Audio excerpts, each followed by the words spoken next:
Hi there, Joe here, Profit First Reseller. The first thing, famous last words, right before I hit record, I'm like, what could go wrong? I would attempt fate, huh? It's been a while. Yeah, it's been a while. It's been like a month and a half. So I don't know. Heather still pushed me to make a video. Yeah, I told them we're using our couples time today to make a video because it's been like a long time. Yeah. And I was trying to process some stuff this morning, and I watch your videos while I'm doing that. Yeah. And it was annoying that there hasn't been one in a long time. And maybe there are other people who are also annoyed with you for working instead of making YouTube videos or something stupid. Yeah, I mean, it is not the same. Trying to record and work versus just focusing on the work is not the same. So yeah. And yeah, so anyway, because of that, should we show off 90-day total? Yeah, we're back there. 90,000 90-day total, finally. We're at 90,477. So. Which is partly because you've been working a lot the last month and a half, and also partly because our 3-week vacation from July has now fallen off of our 90-day. Well, yeah, but you still got to make the money on the front end. Yeah, but you always give yourself a hard time because your sales were down to it was down to 70 or something, and partly that was because you were gone for several weeks out of that 90 days. But yeah. But then you got to figure out how to build your capacity to make up for those times. Because we're going to do that every year. So I plan to take more vacations. So right. It feels good. Get back on top of that before the end of the year and cruise in. Fourth quarter's going well. Yeah, it's going great. I mean, when you list a bunch of items and you just spend all day listing and processing items, go figure. So anyway, we got some good juicy stuff to talk about. We got a bunch of unprocessed stuff just to wrap cables and just to sort and stuff. So that we do that in chat. Yeah. What do you want to talk about? Anything in particular? Don't put that on me. I literally just I have told a whole you. bunch. Okay, I have like thank 6 you. topics. I'm not like putting it on you, but I also I'm want to just be here like topic number 1. to spectate. I'm just here to keep Joe accountable to make a video, honestly. Man. There's no other reason why I'm here. I'm not providing any content here myself. Just existing. Yeah. I don't think I have anything new interesting to say about my specialty stuff, which is more finances stuff. Guys, it is close to the end of the year, which is always a fun time for business owners to get your ducks in a row. This is like the one time a year I log into QuickBooks and get everything itemized that isn't, like most of the time it knows what is what, because at this point we don't have that many different things and places we buy things from. But it's always interesting to see and see how we're doing this year versus like last year. It's going to be about the same, I think. We're a little ahead. Right now, I think we just hit 350 for the year. So we finished last year at 373. So it would be unlikely we won't surpass that this year. We'll probably surpass that by like $5,000 or $10,000 or $15,000, depends on how next month goes. But yeah, just kind of good, steady growth. Nothing too crazy year over year. This was the year that we had discussed not so much growing from $1,000 a day, but rather what if it were easy? Yeah, and it's that $1,000 a day. Gosh, sorry not to interrupt. It's fine, Joe. That was kind of like my resolution last year, right? What if it were easy? Keep the numbers the same, but make it easier. And I think that I was asking for the wrong thing, actually. Okay. On reflection, Say but more. I think I got what I needed and not what I wanted. We're almost at the end of November now, and I feel like I'm kind of able to look back on the year. Yep. And it seems like we're going to hit that financial goal. And I have achieved a lot more balance in my life and had to figure out, I've been able to take time for the bike packing trips and, started the YouTube channel this year and all kinds of stuff, right? That's true. That started like January. Yeah.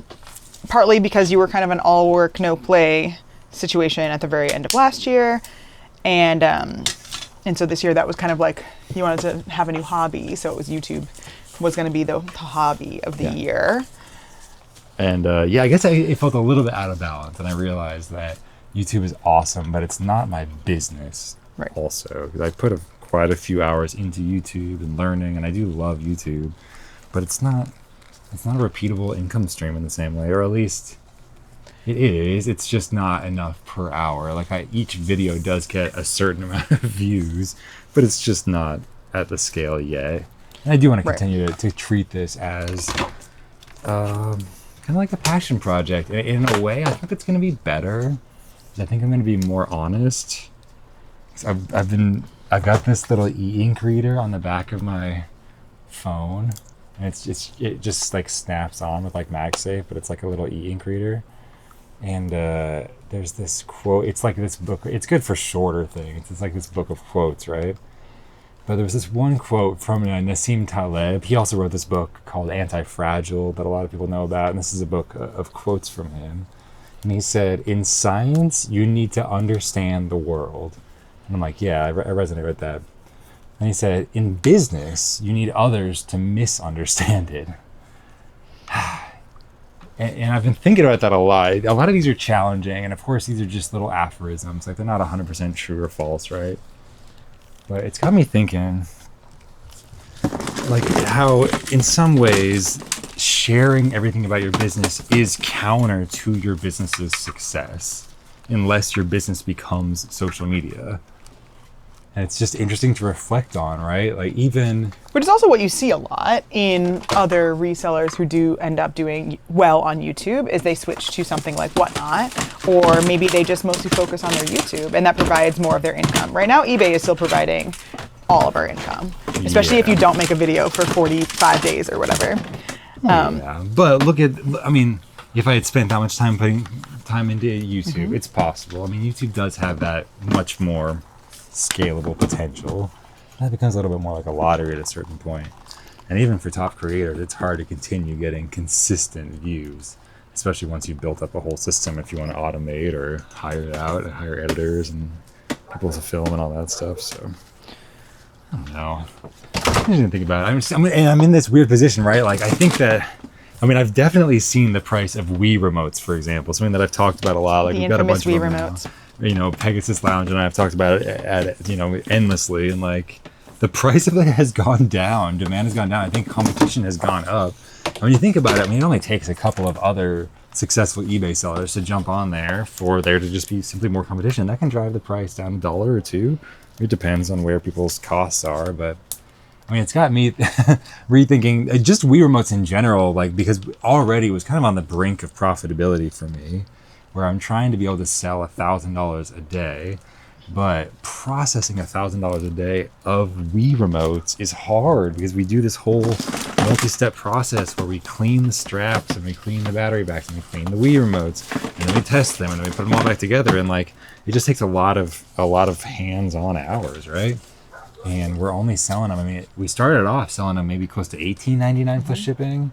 And now we can't even It was at least offload them for $16.99 for sure. $14.99 or even $13.99 plus shipping. I think it's more like $12.99 plus shipping. And that's for a complete set with a silicone cover, with a joystick, the nunchuck, the joystick that we also clean. So the Wii remotes. and not the profitable thing it once was. But It comes in that's such a cycles. bummer because I want more people to be able to sell, and I'm glad the price has gone down. For the world, that is better. I think in order to step back, in order to have the mindset of a hero, right, and not just look out for myself, but look out for the greater good of like, yes, overall, there are more people supplying quality Wii remotes because they found out that could be a successful way to run a business. Are you trying to say that your videos have caused the price of Wii remotes to crash? I'm saying it's plausible. I've gotten 3 to 5 more eBay sellers who are focusing on that item, and that alone can drive the price down. I think it's plausible. I don't think that's it. I don't think that's it. I don't think that is it. Because I think everyone probably already knew that, you know, video game products, video game accessories were a decent enough item. I don't know if you have caused other people to join the market and then therefore I don't know. Saturate the market. The Wii consoles haven't dropped. The games prices have dropped in the same way. Sure they have. Have you, remember NCAA 14? That was like $130. Game, yeah, $130 like 5 years ago. That's because 4 years ago. YouTubers were talking about it No, for it's the last because few they years. opened it up over on the eShop. Now you can just, you don't need Oh, it. that's when a big drop happened? Okay, I see. So now, but like, I think we saw one recently for like what, $12 or something crazy? Like something just silly, just a regular amount for like a really old I think that sports was, game. that was the year before. No, that's 2013, yeah, but the 2014 is still, it's not a lot. It's like under $20. Yeah, it's Oh my 20 God, or 30 this is so bucks. It used to be $100 just a few years ago. Well, I mean, yeah. I think COVID did a lot of weird things to video game prices, dude. But I don't. It's So hard. So you're saying you feel more hesitant to share? No, not at all. No, it just, I have to focus in some ways. I have to keep priority one on like financial stability for the family, but I want to keep my YouTube not a business so that I can continue to be as honest as possible. And it's weird because it's a little bit crossing the streams because my YouTube is about my business. So but I do want to just continue to share as much as I can. Just like before, I'm just going to share everything except my direct sources, essentially. Do you feel like anything's actually changed on that front? No, not at all. Yeah, no. agreed. And I want more people to be successful selling on eBay. And I don't think overall that hurts me. In fact, I think overall it probably helps me to continue to grow the space. And I think what you were talking about too with like elevating the standard of eBay sellers can also be helpful. Yeah. And I think that has always been a focus of yours, of just like making sure people are doing a good job and helping answer questions about how to do a good job. Like you still get questions about like why you use pirate ship over eBay shipping. And there's like so many reasons. Yeah. But you know, it comes up consistently. Just to answer that question, since you get it all the time, is you use pirate ship over eBay shipping for a few reasons. One is that customer support is significantly better. If you ever get one of those like often it's FedEx says your packages that we ship FedEx through eBay because pirate ship doesn't offer that. But they'll say it was bigger than it was. And there's no great appeal process with eBay. Oh, and on pirate ship, it's very, very, very simple. So good. It is. And that is one a great reason to use it. Another is because it codes as shipping for credit card points. So we use a credit card to get all of our points. And so we haven't had to pay for flights in like 6 years or hotels in 6 years. And all of that is because we funnel all of the business expenses through these credit cards. So you can do that with eBay, but eBay uses your funds I think it's just for UPS and FedEx labels, and only USPS it will use the credit card. From what we have gone so deep on that one, trying to make it work, and it just doesn't make sense to reroute the money to using our funds for that rather than just using the card. Since they are roughly almost exactly the same prices at this point, because does eBay offer UPS like Ground Advantage or Ground Saver now? So and like cubic rates, I think that once they started offering that, it made it even less of a difference. But the customer support on pirate ship is definitely much more standout. The rates are not identical though. I mean, No. Sometimes I do price compare, and sometimes it'll be up to 50 cents or $1 more on one of the larger packages, maybe a $15 or $20 package. One might be 16, one might be 15. How often do you price compare though? It seems random. I don't know. Just these days, just when I get a spidey sense, like maybe when it seems a little bit high, and I feel like there might be an opportunity for a little bit of a savings on one platform, like. Because when I'm shipping, I never price compare unless it's a guitar, which we already know will probably go FedEx. Yeah, I basically anything greater than 12 by 12 by 12 or something like that, greater than 1 cubic foot, I'll run it through eBay because that'll allow me to run it through FedEx, which generally I found often gives better rates on those larger packages. Especially the larger, lighter, fluffy packages. Mm-hmm. Is that right? Mm-hmm. Okay. So pirate ship over eBay shipping, for us at least. Oh, pirate ship's so good. Like when you do get that adjustment notice when like the carrier claims your package was different than you said it was, it's literally one click from the email or from the package details on the website, and it puts up a little pop-up, and you just say the reason that you're submitting an appeal and any photos or anything, and then you just click submit, and then it's done, and typically that you win. Yeah. It's really cool. And you still get good analytics. Like I can see how much we've spent on labels for the year, and it's just pretty straightforward. The customer service is good too. You can actually talk to real people within a couple of minutes on chat. That is the part that is sometimes disappointing about eBay, and they do a lot and whatever. There's a lot of good bits, but they've shifted a lot of their customer support to AI. Like if you want to get feedback removed, it is so crystal clear that when they're like, maybe it's just like a buyer error. Like we had a feedback that the person just bought the wrong thing for their device, their unit. They had like a different model than the replacement thing they bought it for. And they said that in their feedback. And so I was like, oh, this should be just an easy slam dunk. Just mention it's buyer error. You can like look at the messages where they say that they bought the wrong one. And it just was automatically not removed because the buyer found something in the listing. Like the what they say is like the buyer found something in the listing that wasn't described or something. But it was just like quite clear that a human hadn't actually looked at that. And feedback removal is tricky. Like you don't want to give everyone carte blanche feedback removal, but if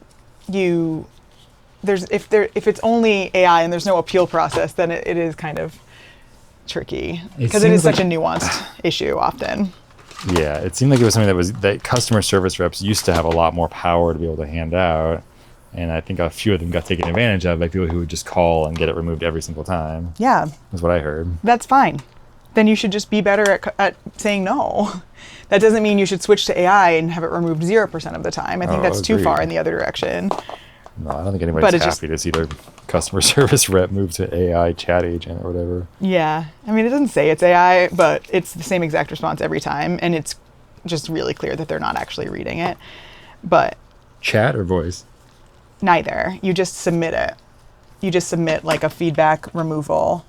Joe doesn't read feedback, so he doesn't care. It bugs me when someone writes a negative that's stupid. I mean, I'm sure that our feedback is significantly better because of all the stuff that you've done, but we're at like... No, I don't even know if that's true. Well, I mean, sometimes if the buyer does it by accident but then you can open a feedback revision request, but then eBay closes those within 7 days. I'm not sure why they close those. They should just stay open because literally like half the time I'll get the buyer to say like, oh yeah, that was a mistake, or nope, you totally solved that problem. Maybe it was just something that got damaged in shipping or something, and but then we'll send like a full refund because that's just what we would do anyway. But if they hadn't reached out first, then we don't have that opportunity. And they'll be like, okay, no problem, I'll revise it. And then they'll just forget, or like not everybody's on eBay all the time.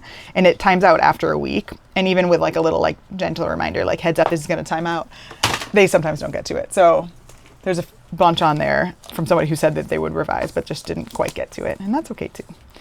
But yeah, that's a bummer. Most of the time, when you sell 1,000+ items a month, I'm pretty happy that like only 1 or 2 have had anything less than just a positive experience. You can't control everyone's feelings all the time, and things happen. Like sometimes I miss something, or you miss something in packaging or shipping. Like I think someone just like it wasn't a negative feedback, they just sent a message, but like it was just a unit, like an iteration of the same thing we sell all the time, but with a square versus round peg or something. Yeah, I just treated it like a replenishable and did not know that this Bose model power supply so specific. Had multiple different variants under the same model number, but a different part number. Annoying. It had the same main model number, but apparently there's a PN. Man, I should have checked the tip. The tip was a different shape, so I should have known that, but either way. Yeah, they were nice. We just gave them a full refund. Yeah. But sometimes customer service is nuanced, and having AI involved is a little trickier sometimes. But we're not complaining about eBay. No, I like the AI good. responses. They work like 20% of the time, 10% of the time. I do like the AI feedback too, for the same reason. Like when they just automate, not AI, but like automated feedback. When nothing has gone wrong, let's assume it's positive. Mercari's been doing this since like the beginning. Yeah. But it changes your numbers to more accurately maybe reflect how much you're selling. Because when somebody sees maybe you have like a couple dozen negatives over the course of the year, which can seem like a lot, especially if you're a person who doesn't buy very frequently or maybe sells very infrequently.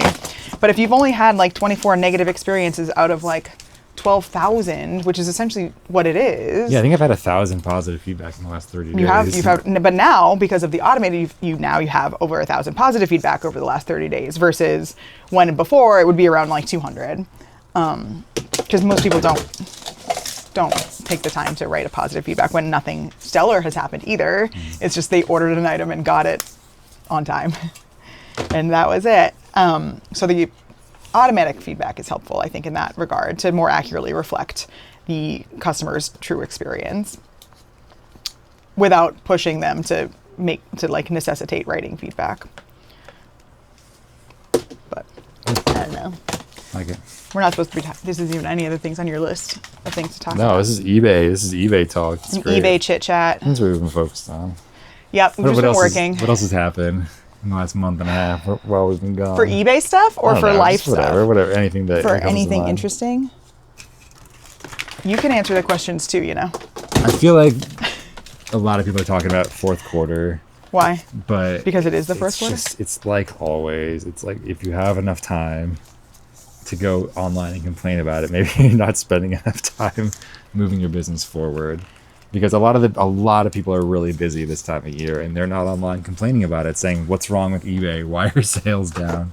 Like on every single Facebook group. You know what I mean? Like November is always our busiest month of the year, I'm pretty sure. Is it? Mm-hmm. I feel like it has varied a little bit, but November tends to be bigger than December, certainly. Makes sense for video game sales. I bet November's pretty much top of the list because everyone's buying the stuff getting ready for Christmas.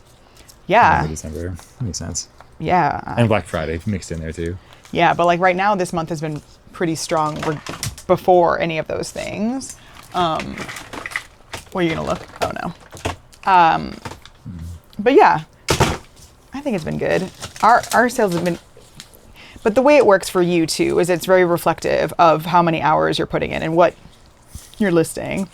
I mean, I can imagine that is one of the most replicatable parts of my business. Your like once own you found effort. something that sells, just keep listing it over and over and over again. It's Yeah. just boring, you know. But not everyone has access to that inventory necessarily. Not I think, necessarily. and that's fine. Like you were also full time buying stuff from the Goodwill outlet store, and that was a harder way to do it because there's a lot less of the multi-quantity things, or like even just like something simple like with Pirate Ship or eBay, you retype in the dimensions of an item when you're shipping it. But if you've shipped it before, Pirate Ship for sure will suggest the package dimensions and size, and that's really helpful too for saving time. So, which is another thing I like about Pirate Ship. I don't think eBay does that. Maybe they do. Maybe if you type in your dimensions of your item beforehand accurately, but No, it doesn't remember that. Okay, It's going that's back annoying. to what's like saved on the listing, which is super annoying. Yeah. But it does have one interface benefit, and that's that once you click buy, it kind of automatically clicks through, and you don't have to click the print icon. You can just click print. There are a lot of buttons with Pirate Ship. You're just There's a like, couple do more it, do it, clicks. do it. Yeah. But which do is it for annoying. real. Buy the Yeah. label. It's good, Print it. but I feel like there's one extra click in that print that could just be eliminated. These I are feel the like I have to things that click matter them when multiple it's like times. 35 items a day. Yeah, you basically have to click the print button on Pirate Ship, which pulls up the print screen. Then you click the printer icon, and then you have to click the blue print button. Yeah, You and they're all in essentially different places, have which to is click annoying. print 3 times, which is weird. I Yeah. think on eBay it's only once. You click buy, and then you just click print. It's But you already can save pulled some up that time on screen. other things. Yeah. Like, luckily we have a new mail carrier. Speaking of packages and shipping and pickup, yeah. we have one. Okay, our Two new regular mail carriers, our they're regular amazing. mail carrier is amazing. They're great. He is very consistent. He never misses a pickup, and he gets it done every time. I wonder if he's retiring though. I know. He said he he's already been working for technically 40 could. years Yeah. at the post office, and he's just so good at his job that we're going to be this one replacement that he has. Unfortunately, she just doesn't really take her job quite as seriously, and she said this, that like package pickups are maybe not her priority and not something that she focuses on. She tries to be fast because sometimes we maybe have her doing an extra route, but fast at the expense of like thorough or complete. Or at all. But like there was like one day, I think this was like Joe reached his breaking point. She came up to the door. We had a package to deliver. She chucked it at the door and then started like sprinting away. Yeah, because we leave our pickups there on the front doorstep, Yeah. right next to our Ring, doorbell or whatever. Yeah. And it we're was just like- clear. It was once again, she was just gonna not pick up. A few times she's told me she'll come back, and then she doesn't. Sometimes she just says that she can't. It's too hard. busy, and like it's become kind of like always an excuse. And she was starting to become our regular mail carrier. We were seeing her 4 or I 5 times know. a week. That was scary. And it was going bad. Like we had to go to the post office a couple times, and It's anyway, hard. she was just yeah. We had a It's hard, chat. Man. It was. I got heated. Like I know, she was Joe got- lying to my face, and like threatening our Seeing Joe livelihood. being a little bit upset is, as you might imagine, quite jarring because it doesn't happen very frequently. And I was just like, are you okay? Dude, what really set me off was when, because apparently a couple days ago, I didn't even hear this. I had seen it on the camera later, but she pulled up in front of our house and she was just honking her horn. For 45 seconds straight. Yeah. and, Maybe like, apparently- asking us to help or to No. bring it out? She told us then, a few days later, that she was doing that to tell us that she wasn't going to be able to pick up. And I was like, what was it? Yeah, she said, and then she brought it up when we were talking in person. And I was like, what are you doing honking? Like, at least come ring the doorbell. Like, I'll come and if you need help. And she said she had a shoulder injury, but then at one point she ripped packages out of my hand and just like, dude, I don't know. Once you've been lied to enough times, it's probably just hard to believe anything. And the shoulder injury might have been absolutely legit. You're told, like, I'm going to come back and get them, and then you don't over and over again. And then you also just, like, the lack of accountability was always an excuse, right? It was always like, something came up, or it was never like I forgot or I messed up. Not a single time. It was always something else, which just makes you question, right? And someone is like so inconsistent. But like still, 50% package pickups are still like saving us like 16 hours a month. Dude, package pickups are like saving our life. Like I was looking at, you can just schedule them to just come to your house. You can pay at a specific time, but you have to pay, and it's a lot. I don't remember what it is, like 10 or 15 bucks a day. Yeah. For pickups, we could probably, and I was already thinking about it, we could probably schedule it every other day. Yeah. Like we did before, and it would be fine because they'd probably get scanned in immediately. I heard somebody else was saying, maybe it was Grams and Pops or someone, that they got told that it's now from the postmaster federally that if it's more than 10 packages or something, they're not supposed to scan them on site. It's like too much of a waste of time. I saw something like that on someone's Facebook group. No, it said more than 5. You can't. You have to go to the counter. But that would also kind of hose us too. Luckily, our local post office, our local post office isn't our post office. Our actual post office is a little further away. So if we go to our actual post office, we can talk to the postmaster there. They're super nice, and they'll just let us pull around to the loading dock. But I don't want to do that. I don't want to spend 30 plus minutes in the car, and then like you have to like talk to them every time and be like, this is my problem, sorry, I have a bunch of packages. And the transition cost, it's not like you get right back home. And no, because it's right by my favorite grocery store, so I always go to my favorite grocery store. You deserve that. Yes, I do. It's like a discount grocery store where everything's like surplus items, and there is nothing I love more than a good deal and bargain. You love discount grocery shopping as much as you dislike all other shopping. I dislike all other shopping. Do you like any other kind of shopping? House shopping. I don't dislike. I do like house shopping. You like nice houses and cheap food. By nice houses, you mean cheap houses and nice houses. Nice but cheap. Aww. A deal. I'm not looking for full price anything. You always want a deal. I do always want a deal. I do like thrift store shopping sometimes. Like that's my entire everything I own and wear. 90% of our house has been furnished by a thrift shop too. Oh yeah. We were resellers before we knew we were resellers, I'm sure. But I do like a good discount grocery store. Because often you're buying stuff like snacks, and I don't want to spend a lot of actual money on snacks because they're not even like food-ish. But our kids' dinner was a bunch of really fancy frozen tamales that they all are super into, and I fed them all their dinner for like $4 because they were at the discount grocery store. Yeah, it's essentially a thrift store for food, isn't it? It's a thrift store for food because it is kind of like that. And then if you find something you love, you have to just buy all of it because it won't be there the next time you come back. And like, so you just started doing keto like a couple weeks ago, and so now I have to go back. Like a week ago, right? I don't even know. It's been a minute, but now I have to go back. I'm still having heel pain. I'm still having plantar fasciitis pain, and I've gained 10 pounds.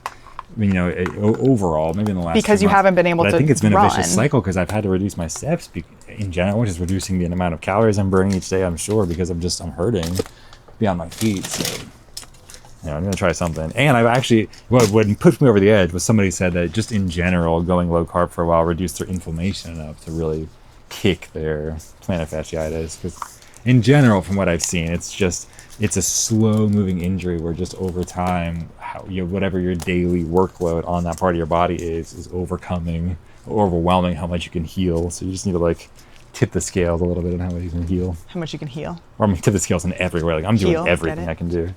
Yeah, I gotta heal is healing, man. Yeah. So you've been doing that, and that's fun. But it is hard when you have that plantar fasciitis pain, I'm sure, to go do the things that you normally liked to do, which was running. Yeah, I haven't run in a couple of months now. Right.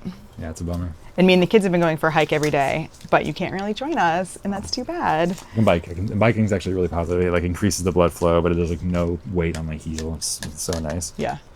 To like work out without any pain. So I started to feel with running like I was having to pay it was just like a toll, a literal toll at the end of the day of like, oh, I'm feeling it, like that's the cost I have to pay for being on my feet for those extra miles today.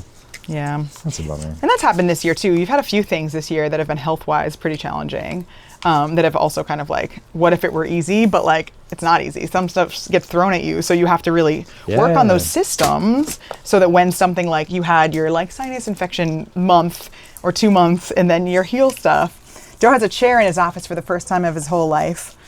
You've just been a sit on the floor and or stand guy. So now you have a chair. You're like, I'm just really, when you have to ship, you have to like pull down your bubble wrap from the ceiling. It's really, it's a good workout. Yeah, it's more of an upper arm workout. It's a row. Is that rowing? What is this? Yeah, like a row, like a overhead row? Is that a thing? I don't even know, a lat pull down. I forget what that's called. Okay, probably, yeah. That sounds more right. What else did you have on your list, Joseph? What else did I have on my list? Where even is my phone? Right there. Where's that other quote on my little? I don't like any of these quotes. Here. They're this all guy, silly. He's a little bit thought provoking on purpose. He wrote Anti-Fragile though. Okay. Okay, this one I liked. Your brain is most intelligent when you don't instruct it on what to do. Something people who take showers discover on occasion. See, and I think that is, you know, the logic, the wisdom of the shower. Is that like good wisdom? Or is that like the Dumbledore wisdom of like just you're sound wise, but you're just like talking in a circle? Yeah, I'm not sure. Yeah, I mean, I think it's a mixture of both. And I do think there is something to like, we are quite busy mentally, maybe with our electronics, like our phones or whatever, and like giving yourself a chance to just like exist in your own brain is nice. It's nice to have that break. That's what I do like about hiking with the kids, is that we all just like go outside every day and go for a walk. And they've gotten so much better at it. They're little still, but not that little. Like the little guy is almost 4, and then we've got the 7 and 9-year-old. And we're not hiking for forever. We're hiking about like a couple miles a day. But it went from like 0.7 miles a day being like hard. It was about 20 minutes when we first started. And now it's like we'll hike for about an hour and it's about 2 miles. And they're doing so much better. And it's so nice to see them get stronger. And they've also started taking some classes with me. I take aerial, like lyra classes, like aerial hoop classes. And they started taking aerial sling classes. So similar to aerial silks, but a little easier, a little more accessible for young kiddos. And just, it's so nice to have, you know, it's always hard to find something fun. Like if your kids are not into like organized sports. And we obviously homeschool our kids, so I do want them to do some stuff and to have some, they don't have like PE class, it's just us hiking together. That's our PE class. And then they take this class once a week. And then that gives Joe time with our little guy, Hunter, who, you guys just play Hot Wheels and read books. And hilarious, but guess what he's been asking to do? We're going to have to go you remember? Oh yeah, the thrift shop. He keeps asking to go to the thrift store. That's so cute. He's just such a member of this family. He's like, can we go to the thrift shop though? Like, can we? Yeah, he's hoping to find some Hot Wheels. Yeah, he said they have a Hot Wheels section. That's an easy win. That's such an easy thing to search for at a thrift store. It's all bright orange, the exact same color. Yeah. Yeah, it's true. We have a few good thrift shops around here. Not for like reselling necessarily, but for just life-ing. Have you enjoyed bringing the kids to your workouts, to these classes? Like, they So basically take the much. classes back to back. Yeah, my class Is is it first. distracting and then or is it fun having them there while you're in class? But like also kind of motivating because I'm like, I want to look cool because my kids are watching me. good. Although they don't care. They're not really watching. They have their old iPod. Like these old iPod touches are just like perfect. Nano. Mm-hmm. It's just like exactly what you want for a kid, like a dumb device. There's no internet, there's no chat, it's just their podcasts and some music, and we can just load it up and they're just sitting there. Lucy will bring like like a notepad to draw, but Sam's just like got a couple podcasts in. And then they go do their class where they're just like spinning in the air. Sam, I forgot to admit, Sam thought he was gonna get sick because he spent the first 20 minutes of my class in a hammock chair, just spinning in a circle. And then like 5 minutes later, he's like, I don't feel so good. And I was like, I've been watching you while I've been doing my like warm up. And it's probably because you've been spinning for 20 minutes straight. I'm just going to put it out there. I'm pretty sure you just need to stop spinning or go the other direction or something. But it's fun. It's fun to do. And then you've been biking like once a week because that's something that you can do. But biking is a long bike ride. Because biking is harder than running in some ways, in that it's easier than running. So you have to go on a much longer journey in order to get that cardio lift that you were hoping for. You know, it doesn't feel like a workout if you're just biking for a mile or two. Especially where we are, I kind of have to go out on some grass for like a mile or so before I get to some real areas that I can really like let loose. No. Yeah. You were talking about that fake wisdom, and relating into Dumbledore, and I wonder if that's as much from the character in this fan fiction that we read once called Harry Potter and the Methods of Rationality, where like Harry is a lot more, even more precocious in this version of Harry Potter. It's basically just like a retelling of the story, but he calls Dumbledore out on being fake wise, on saying stuff that sounds wise but actually is not true, to the point of maybe being unhelpful because of the exceptions or the fact that it's not universally true, whatever it is. You know, you can say these things, but it's different than science, or and in a way that's universally okay. True, and it's just like, I think it's okay for these aphorisms to be taken as thought-provoking, more like good literature or something, where you kind of think about it. And that's why I'm reading this quote book, not like instructions for life, but it's just kind of like fun, thought-provoking things. And I would take someone like Dumbledore similarly, who speaks in these really eloquent and simple terms, but they're often exceptions. And in the book, Harry especially calls him out because there's the whole conflict with the mirror of Erised in Harry Potter. And is that the one? Oh, and then that's the same book as the Philosopher's Stone, and that's really the debate that they talk about in this retelling, where basically Dumbledore is saying that you wouldn't want to live forever. There would be all these problems, and you'd see your friends die, and all these issues. And Harry said, no, like, I want to live, and I think that I'm going to want to continue to live. I mean, we don't want to be in ill health, but I want to live tomorrow. And I think that if you ask me that tomorrow, I'm going to hopefully say the same thing. And I like to have that chance, and I think most of us would. And so it's interesting because there's that character, Nicholas Flamel, who I think has just decided to be done living, right? Like, he's like 900 years old or something. And I don't remember. Doesn't he decide to be done? He's the one who had the Philosopher's Stone. We don't need to.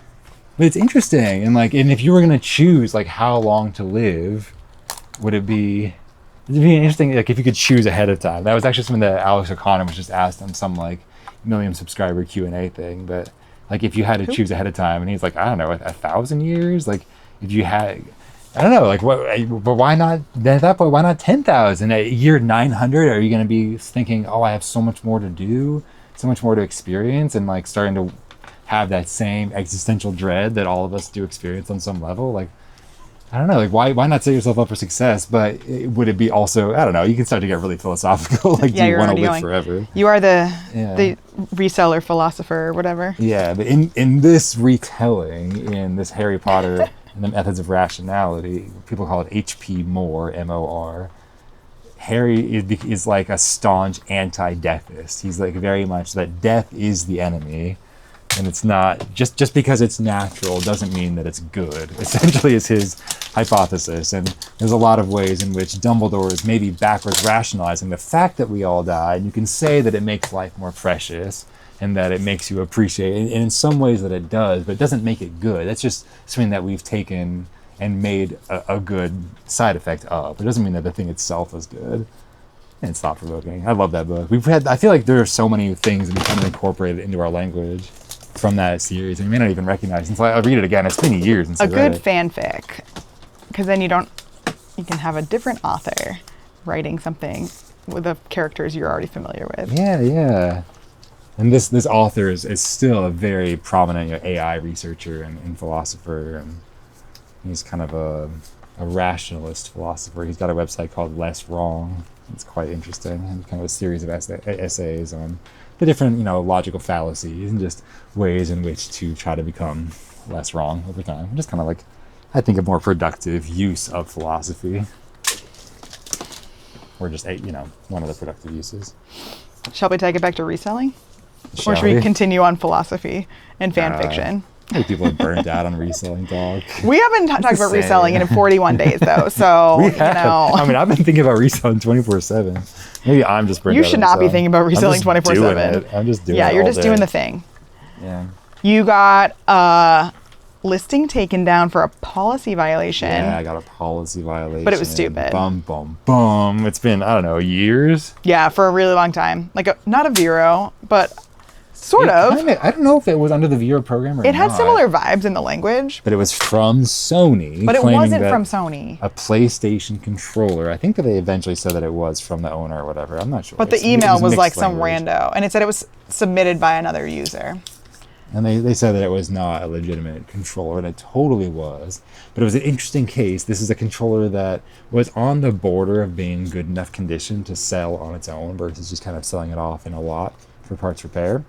I'm selling it as a grade B, and the back of it was rubbed off right over where the serial number is. And I wonder if that is what that's the only thing that I can think was kind of unique about this one listing, because I have sold it also had so many and this was another genuine PlayStation controller. Yeah, for sure. And you've sold them that you know. But it just happened. It looked like somebody was just holding it in that area, and it just rubbed off that sticker on the back just in that area where the serial number was, and it almost looked tampered with. Obviously wasn't. It was even on both sides, but you couldn't see the serial number, and I don't think that's required. But I wonder if that is what kind of brought the eye of Sauron. Who knows? It had also sold like a month before that. So yeah, something that had already sold, but still, that doesn't matter. It's still in the system. That is the only negative about keeping your things on, go out of stock rather than like letting them die forever. I think it's still in the system for 90 days, and I think that's what they have access to search for in the sold. I think that's what they're looking at on their side. Yeah. Yeah.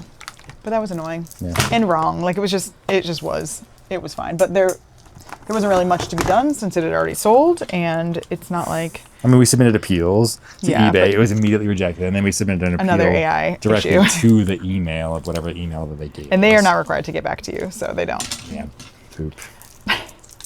Who cares? Who cares? I just had ChatGPT write me an email and moved on with my life. You're gonna just battle AI with AI. There's no humans reading this. There's no humans writing it either. Yeah. What a goose. Yeah. What else was on your list? What else did I write down? Oh, I sold a really unique item. I'm going to see if I can find it. I sold an item that was a 1 of 100. It was an Xbox 360 remote. And I ended up listing it for $500. I just kind of made up a price and ended up selling for $450 on basically just an automated 10% off offer. And it's the similar kind of Xbox multimedia remote that I've seen a bunch of times, except it was black. Like a literal remote. So here it is. It's the one that's a little bit, there's one that's a little bit shorter than this. There's a couple of models of Xbox 360 media remotes. This was the kind of the more full size, full length one, but it was black, and I'd never seen a black one. And this one actually goes to the HD DVD player specifically. And it actually was sold in a bundle that I think went to the developers of that original HD DVD drive, and the developers got a black version. So just as kind of a bolo for you, rare video game people, there's a black version of that little HD DVD disc drive that you can get for the 360 that kind of looks like a miniature version of the 360. Oh yeah, those are weird. And this remote, I think, was bundled with one of those. And from what I can tell on the internet, there were only 100 of these ever made. So I think it's one of the rarest video game items that I've ever put my hands on, and it felt special. And it was in the original plastic. That's why I saved like the plastic bag. It's in the listing, and the little piece of paper, like the little instructions, was all together. It looked like it had never been used. I think it's a really rare piece of memorabilia for history. So pretty cool. And I'm glad that I got into somebody's hands. Obviously appreciates it because they paid $450. Yeah, who was buying that? Like just a collector, like a completionist? No idea. I have no idea. So random. Yeah. Did Ethan just text you? Yeah. Cute. Hi, Ethan. Hi, Ethan. We'll get back to you. That was kind of cool. So that was one of the, just a fun sale, and also just a cool, rare item to find. I felt special when I grabbed it. I finally hit 90,000 for my 90 day. That feels really good. We've had some fun parenting discussions recently. Like Sam wanted to spend a couple of dollars for some DLC. Downloadable content for those non-nerds out there. And downloadable content, typically, that you have to pay extra for. Typically, DLC is stuff where you've already bought a video game, or maybe you've downloaded it for free. Yeah. But then there's extra content you can buy for a fee. And typically it's just cosmetic. And I think that I have an initial ick reaction. I know, because it's so stupid. To buying a cosmetic item. You know, he wanted to spend $2 to buy an outfit. Of his own money. His Among Us This is his own money. Like, he gets an allowance. We've talked about this a little bit, but they do receive an allowance of $5 each per month that is not tied to anything. It is just for money management development. It is not tied to chores, and it is not tied to schoolwork for two reasons. I was literally just talking to another mom who ties their allowance to schoolwork, but they're having trouble because the kid doesn't want to do their schoolwork. They would rather just not get paid. Yeah. And I think our kids would absolutely be like that. Like, if it was like you're only getting $5 a month and you have to do your chores every day for that month, at least Sam would probably be like, I don't need $5 then. I'm not going to do anything. I'm going to live my life and have a great time and not do a single chore. But they have to do their chores every day. We're all 5 of us living in a not super duper big house, and we all need to work together as a crew. And we're here all the time with the homeschooling and the working from home. So they have this subset of things that they need to do each day. They have to do their schoolwork and their chores every day, and they have a rotating set of chores that they do. But they're not allowed to skip them if they want to skip their allowance. So they get their $5 regardless as a UBI, just a universal basic income, just for money management practice. And so it came up that Sam wanted to spend $2 of his dollars that he's received from his allowance for a skin package, like in Among Us. And my initial version I know, it's so stupid. It's so stupid. And then I was having to question myself. I'm trying to be a good philosopher about this. Because it's so stupid. All video games that we do spend money on all the time, isn't it just buying? In some ways, you could argue that it's buying an experience when you buy a video game. But at the end of the day, you are buying a digital character and a digital world and digital outfits. And he's just happened to break it up into a smaller amount. Instead of $30 all at once, it was $2 for just a segment of... Yeah, and he's super happy with this purchase so far. It had a cyborg skin, and he's really into it. So. And you can see the slippery slope, and you hear about these whales who spend thousands of dollars on a game, and that's what these video game companies often base their whole business model around. Right, Among Us is free to play. Yeah, but there's a lot of advertising and stuff that they put behind it, marketing, and it's paid for by a lot of that stuff, right? Right. But maybe that's, I don't know, for those of you with kids, I feel like it's just maybe a different era than what maybe we grew up in, where there might be more digital content being purchased with their money than I was expecting. But we do allow them, within reason, to spend their money however they want to, because I want them to feel what it feels like to not have money. Maybe they want to buy something else, and then we talk about it when we do the allowance every month of like, what if we purchase this month? Do you still think that was a good purchase? Yes or no? Like, sometimes it's a consumable item, like a food item. And was that still a good purchase? Usually, yes. They're like, yeah, that was absolutely worth it. But sometimes those toys or whatever don't feel as good later. And so that's part of the discussion of the allowance, is being able to look back on what you've spent, and if you still feel like it was the right choice with your money. And then they also have we have an interest bearing account for them, sort of, in for their own allowance, where like for every $5 they continue to have saved from their allowance, they get an additional $1 in interest. So to kind of incentivize saving up versus spending all your money as soon as you get it. That's another way for them to kind of we're just trying to practice delayed gratification, right? And so rather than spending all your money on that, like skins or whatever, because it's only $5, like that doesn't last very long. You mostly have to save up. There's a little bit of an interest mechanic in their allowance as well.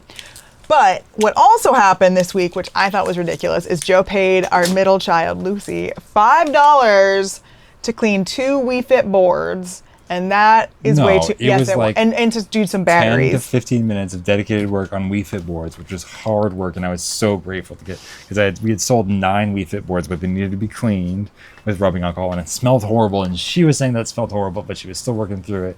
And in addition, she'd helped me for maybe 20 minutes yesterday by breaking apart all of these batteries that come sealed in these cellophane so that I can just grab AAA batteries when I need them, which was so nice, and she spent so long. And I kind of thought...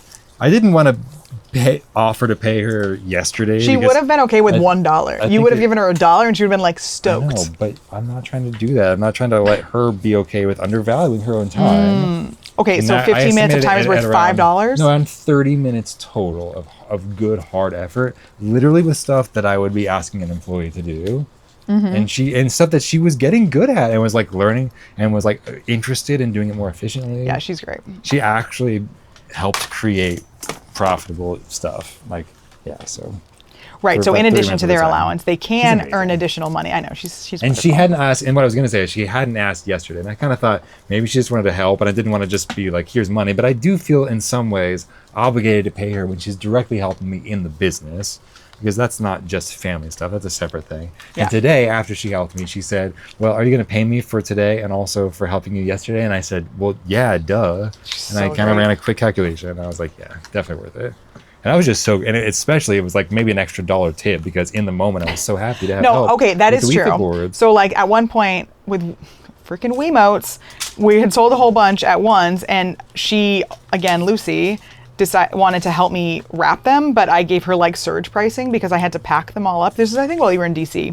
And normally I pay like a quarter for just like composing them, like getting the battery back on and the silicone cover and the nunchuck, all that stuff, quarter. But I gave her like double pricing that day because I needed 9 like that morning in the next like 15 minutes.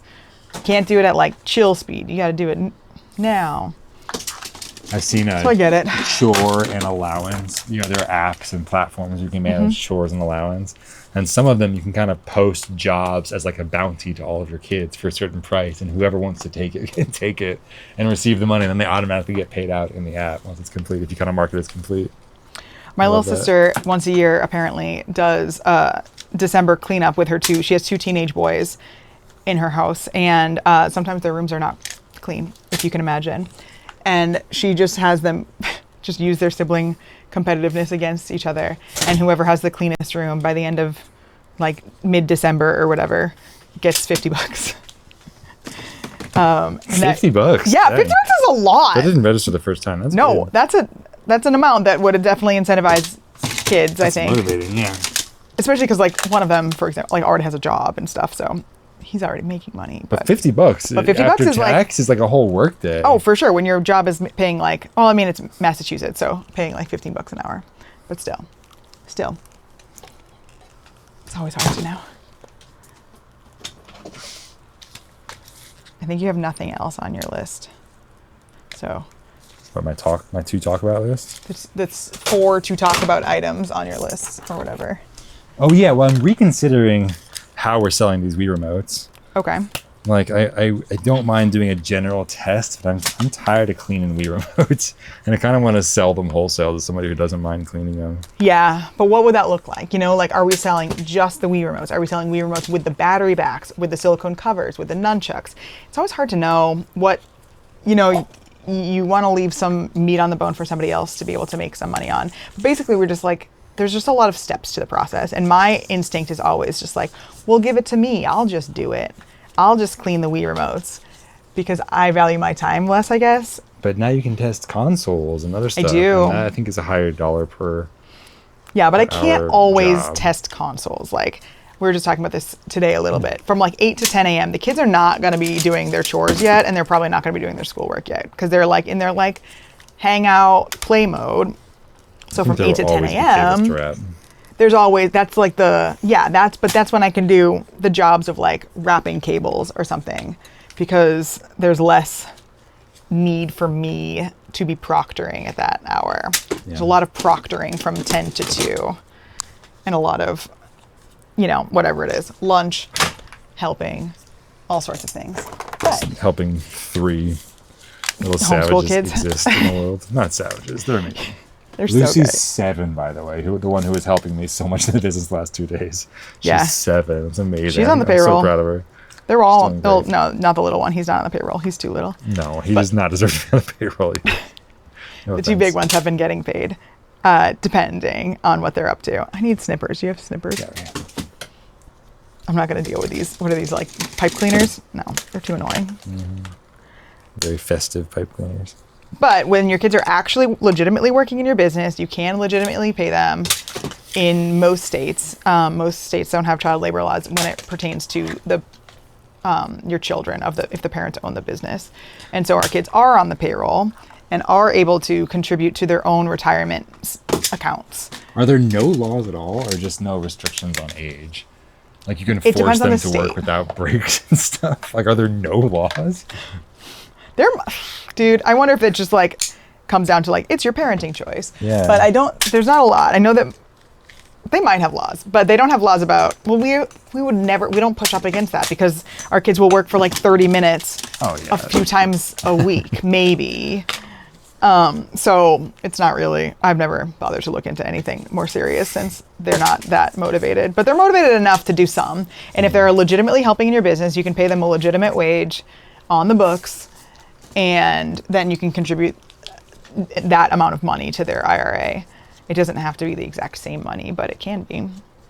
Our kids don't actually like get paid on the books. They get their like token money. I mean, they do get paid on the, it's a whole thing. When they work, but not for their allowance. Yeah, their allowance is different. But yeah, that's a fun hack if you have kids who are actively working in your business. You can't lie. I mean, you can, I guess, but it's illegal. And you can't pay them like $1,000 an hour so that you can like max out their IRA for the year.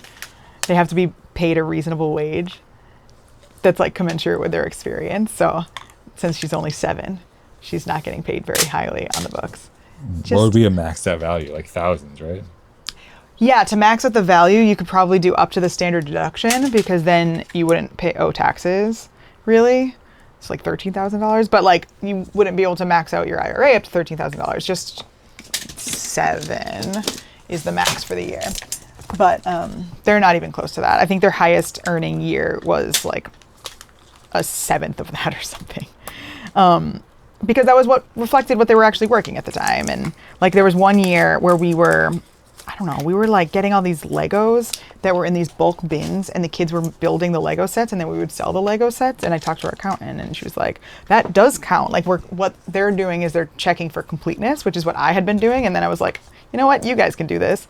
And the time they spent to build the set, literally building Legos, was paid because that's what then we would sell it. And if it was a complete set, and then they would go look for in their back stock of pieces to go find the things to complete the set.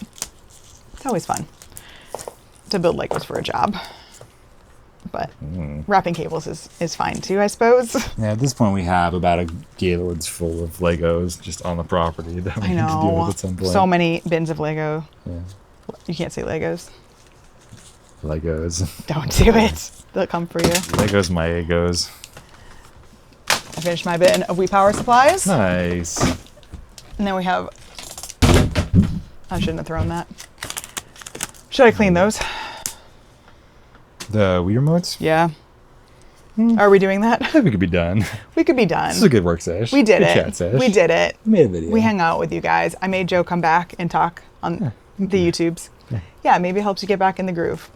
For sure. Yeah, I want to share more. I was talking in the beginning about how in some ways it can feel like they're counter, the YouTube and the eBay side of my life, because it is taking hours away, if nothing else, from one or the other. And then I see the direct benefit of just putting all my time and focus into eBay. But it's not just about us. I do want to share, and I do want to give back, and I do just love the fact that I found out about the job through YouTube, And you did come to YouTube on purpose. It wasn't like an accident. It was because you were putting all of your time and energy into eBay and realized that there is some value to be had in having a little bit of a community as well. And even if it's these parasocial relationships where it's a community on the online primarily. Oh yeah, but I think once you start talking to somebody in person or actually having a conversation, it just becomes an actual relationship. Yeah, those are the ones that I value the most, I think. Looking back on the year, yeah, it's pretty cool. Yeah, but we're talking about YouTube. You're not talking to those people in person. Not the audience, but the other content creators that I've been able to talk to and actually meet. Or meet via Zoom. Yeah. Does that count? I think so. Does that count? Yeah. Yeah, it basically counts. So we'll try to get Joe back into the mix. And then, but yes, it does take time away. Like when you're shipping an item and you're also recording a video, you were like, 20-30% less efficient when you're doing that. So it is hard, especially when you're feeling like a little maxed out. We went through a bit of a thing like 3 weeks ago or a month ago, where you were feeling like we can never buy anything ever again. Our garage is too full. Our life is too hectic. Yeah. Things are just, there's too much. Yeah, that's a big part of it too. I was feeling the downsides of continuing to buy like maniacs like we're doing. It's so hard because Not if like things maniacs, present it's themselves, great. you just buy them. Inventory, but then we just got to figure out ways, and that's part of our need to figure out a way to churn through this Wii stuff a little faster. Yeah, but it's also, you've rethought some of your other things. Like now you're listing your non-name brand controllers or your PDP, your off-brand controllers in big lots that are untested. Like at this point, we just have too much stuff coming in. So they're all going out. There's still a few on their store, I think, just untested in a lot. Same console. Becoming a wholesaler, like we're talking about, just Right. kind of piece by piece, figuring out which items can become more wholesale-like lots. What makes sense to sell individually and what makes sense to sell more in a lot. Like these Wii power supplies are mostly selling in lots of 5 at this point as well. They're not necessarily going to the end user. Yep, true. But, it ebbs and flows. Right now we have a lot more space in our garage because we spent a good amount of time kind of reorganizing it. Just like literally moving, like we have 3 rows in our garage and one was quite large and one was very small. And that small one got like no use and was kind of just like a dead zone of like things to be processed maybe, but because you can't go back there as easily, it's kind of became that like almost like a death pile area. But we just kind of stole maybe 4 or 5 inches from another aisle and then now we can use it a little bit more. And it's mostly empty right now. And so it's ready for all the new things that will be coming in, I'm sure. But yes, sometimes you have to focus. And you're focusing on your business for a while. Yeah, and it would have made great content, like garage turnaround.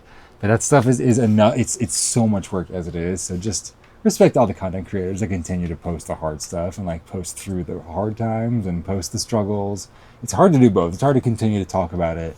Sometimes my first instinct is just to do the work and not to share, but maybe that's some of the most helpful content. So continue to throughout this year. I mean, I'm definitely better than the year before when I had no YouTube channel at all, but it's a good reminder that I think even the content when I'm struggling with the business or whatever it is also helpful. But I think in particular, I was struggling with my life of having enough hours and I just needed to pull back from something, and YouTube happened to be it for a little while.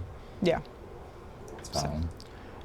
You knuckled down and you got a bunch of stuff done. You worked it out. Dude, this job is not glamorous. It is data entry. I mean, even though the listing process itself is pretty short, then it's the packaging and the shipping and like all that stuff becomes a massive time suck every day when you're doing $1,000 plus a day. Yeah. Or more. We did 2,000 yesterday. Mm-hmm. It's a big day. Yep. And you were packaging all day because you had pre-packed you had listed a bunch of PS2 consoles and then you pre-packed them all. And then a bunch of people bought a bunch of them. So, whatever. It's fine. You just elected not to repack those into one box and just take the loss on the shipping labels. A couple bucks. It's okay. But yes, I'm just kind of go use that time for something else. Yeah, it's hard to balance.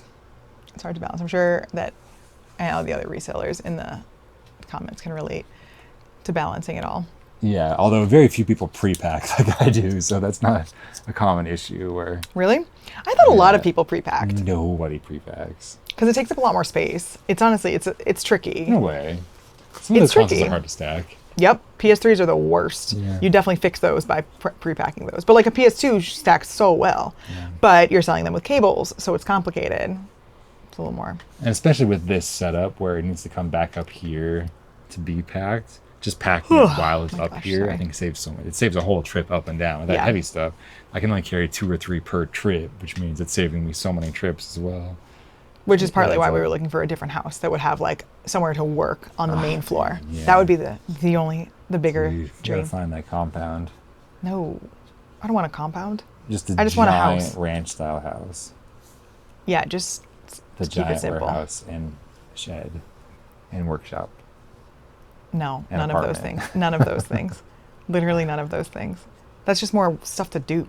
No, and like also you can't space. we really like living in a neighborhood, and the more workshoppy you get, the more country you're probably living in. Which is fine. That is a different iteration of a lovely life.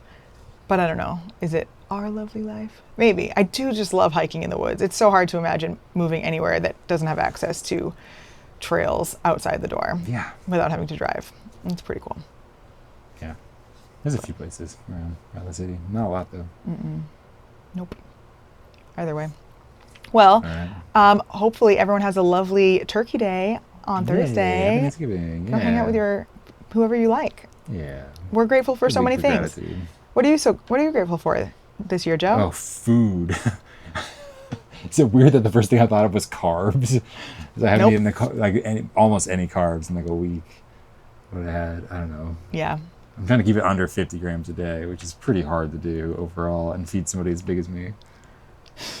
It's hard. There's carbs in everything. Did you know that? But I'm going to take a break. Oh my God, Joe, we owned a paleo restaurant for a decade. I never have done a very restrictive low carb diet. I've done low carb days, but never like this. But yeah, I'm like 215 pounds. And You're also 6'4". That's extra weight on my heel that is already suffering from just being smashed all day because I work on my feet all day. So I'm sure that can't be helping. And then I heard somebody else say that just being on low carb in general reduce their inflammation and it help with the pain a lot too. So when you're in pain all day, you'll do just about anything. I kind of have been. So yes, but I'm gonna take a day. It's Thanksgiving, and my family's here in town. We're making turkey, and it's gonna be like an ideal Thanksgiving. It's gonna be a great day. It's gonna be so fun. Yeah. So hope you all have a good Thanksgiving too. Yeah. This is fun. You can let us know what you're thankful for in the comments. I'm thankful for you. Thanks for having me do this. Just in general. Yeah. Yeah.